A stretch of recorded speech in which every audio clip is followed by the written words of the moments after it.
I, 30F, am having thoughts of infidelity. I realize that I am almost certainly going to trigger some people dealing with the opposite side of this, and I want to say I'm so sorry you are dealing with that. I hope that you can find it in your heart to help me see this from your view of it. I also want to make it very clear that I do not have feeling for the other person. I do not want to or have plans to cheat, and am already in the process of cutting off the other person. This isn't a post about whether I'm going to cheat and needing to be told why I shouldn't. I need help/suggestions on how to get my relationship in a place where I am seeking out this attention from my husband, and not a random person. I, 30F, have been married for 5 years to my husband, 37M. He struggles with mental health issues. I struggle with codependency. Needless to say, we have issues in our marriage as a result of our individual issues. He has the tendency to say really awful things when he's mad, and we are fighting. Years of hearing what a B word, bad wife, SL*T for dressing that way, etc. I am, even though he says he's just pushing a button when we're fighting, has taken its toll on me. Despite wanting intimacy in general, I'm having a hard time wanting it with him. Or rather, I think my distrust of him is affecting my ability to be intimate with him.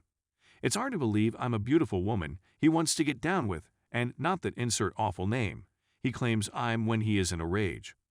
Recently, someone I work with tangentially, a contractor at my office but not full-time, more like a few days a month, has shown what later become obviously an interest in me. Initially, it was 100% innocent and friendly, literally just normal conversation. It slowly progressed through, "You look so nice in that," to "You're so beautiful," until he finally said he was sexually attracted to me.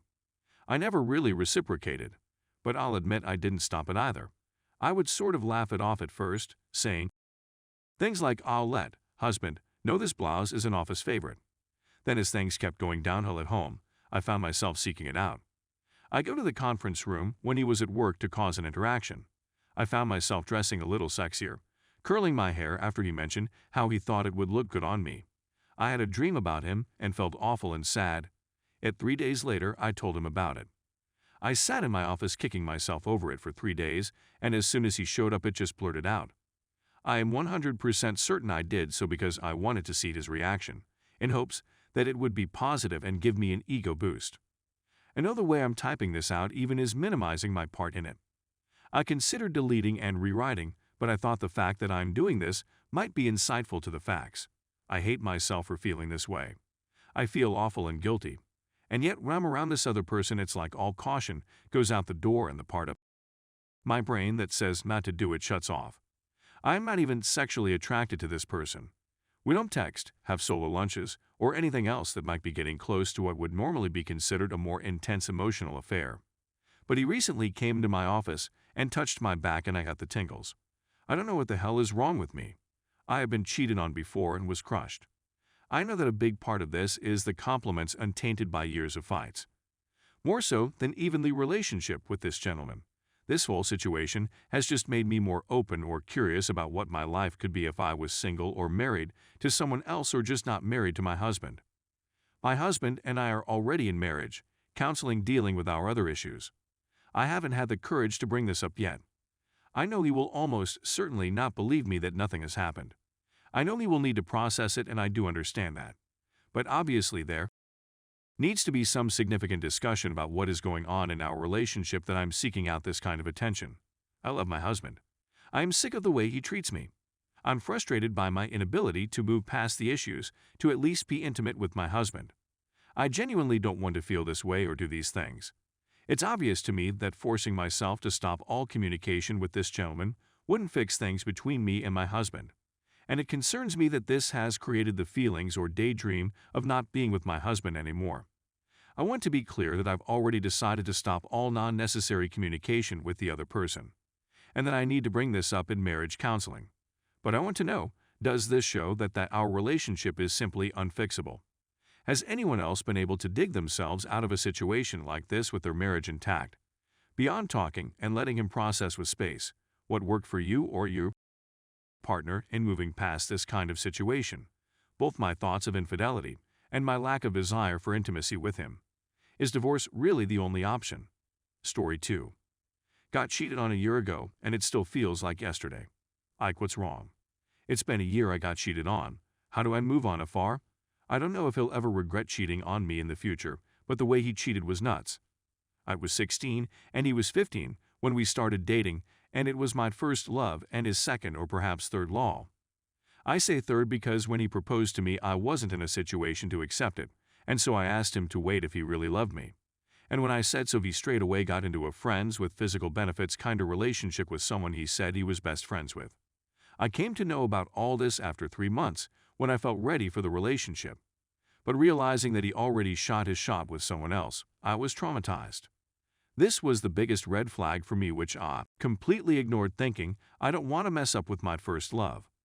We were still in contact in these couple months when he was the other girl, and I didn't know. Fast forward to a month later when I confronted him about this and told him that he has to choose one of us, and he chose me, and we started dating in February 2018. Mind this thing, he was still in contact or somewhat still in a relationship with that girl, and I again confronted him about this for the last time, and that was when he finally left her for good, and we were living happily. Until 2020 started and COVID happened, and my life turned upside down. In this span of 2.5 years of being in a relationship with him, I battled a lot of downs than ups, which I never realized until we broke up. Because it was always me with a helping hand and care and support, and rarely him. It sounds more pathetic if I go into details about it, but for now I won't. Switching to July 2020, when I started realizing that he was acting weird and off around me. Started leaving me on reads and forever late replies. We used to talk every night on FT, but all of a sudden he had school work and had to take care of his mom. When I tell you I believed every bit of his side, I did. Mid-July, when I came to know about the girl he's been talking to and hiding from me, I asked him about her, and he said she was just a friend and nothing else. It sounded very wrong to me because I knew all of his friends, whether it be someone from the past. After all, I knew him way more than he knew me. Well, when he realized that I'm aware of what he's up to, he started making stories that he has depression and is being sent to a hostel for studies because he failed twice in senior high school, and that we won't be able to talk once he's admitted to private school and hostel. The biggest fool me believed everything he said, but my inner self wasn't ready to accept his. My intuition always told me that something's fishy, and each passing day felt like a year with intense pain, anxiety, and panic attacks. Each day I used to ask him about her, and he used to change the topic and turn it around with him being the victim.